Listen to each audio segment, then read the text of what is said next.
অনুরাগের ছোঁয়া আজকের পর্ব লাবণ্য দীপার দেখা। লাবণ্য যখন দীপাকে দেখে তখনই লাবণ্য কোলে টেনে নেই। দুইজন একসাথে দেখে তারা অনেক খুশি হয়ে যায়। তখনই যোশী লাবণ্যকে বলে, আমাকে মাফ করবেন, আমি না জেনে আপনাকে আটকে রেখেছিলাম। তখনই দীপা বলে, না গুরুজি, আপনি আপনার দায়িত্ব পালন করছেন। তখনই দীপার মনে পড়ে যায় সূর্য, রূপা, সোনার কথা। তখনই লাবণ্য বলে, সোনা আর সূর্য মানসিক ভাবে অসুস্থ, আর সোনা কথা বলতে পারছে না, আর রূপা বন্যার পানিতে ভেসে গেছে, আমরা তার কোনো খবর পাইনি। তখনই দীপা মানসিক চাপে পড়ে যায়। লাবণ্য বলে, দীপা তুমি বাসায় চলো। তখন তারা বাড়ির পথে বেরিয়ে পড়ে। এইদিকে মিশকা আবার ষড়যন্ত্র করতে শুরু করে। মিশকা বলে, দীপার মরণ আমার হাতেই লেখা আছে। এইদিকে সোনা ভীষণ অসুস্থ হয়ে বিছানায় পড়ে আছে। সূর্য সোনাকে ওষুধ খাওয়াতে গেলে দীপার সেই চিঠির কথা মনে পড়ে যায়।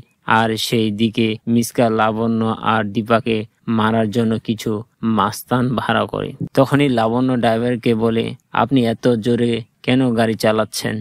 ড্রাইভার বলে, আমার গাড়ি ব্রেক ফেল করেছে। তখনই কিছুটা রাস্তায় গিয়ে তারা অ্যাক্সিডেন্ট করে বসে। লাবণ্যের জ্ঞান হারায়, আর দীপার খানিকটা পরে জ্ঞান আসলে দেখে লাবণ্য রাস্তায় পড়ে আছে। তখনই দীপা সাহায্যের জন্য চিৎকার চেঁচামেচি শুরু করে। তখনই একটা গাড়ি আসে, দীপাকে গাড়িতে উঠতে বলে, কিন্তু দীপা বলে লাবণ্যকে আগে গাড়িতে উঠাতে হবে। তখনই তারা জোর করে দীপাকে নিয়ে চলে যায়। তখনই মিশকা আসে, দেখে দীপা নেই, লাবণ্য পড়ে আছে রাস্তায়। মিশকা বলে লাবণ্যকে হাসপাতালে নিয়ে যেতে হবে আর তাকে অন্য জায়গায় নিয়ে যেতে হবে।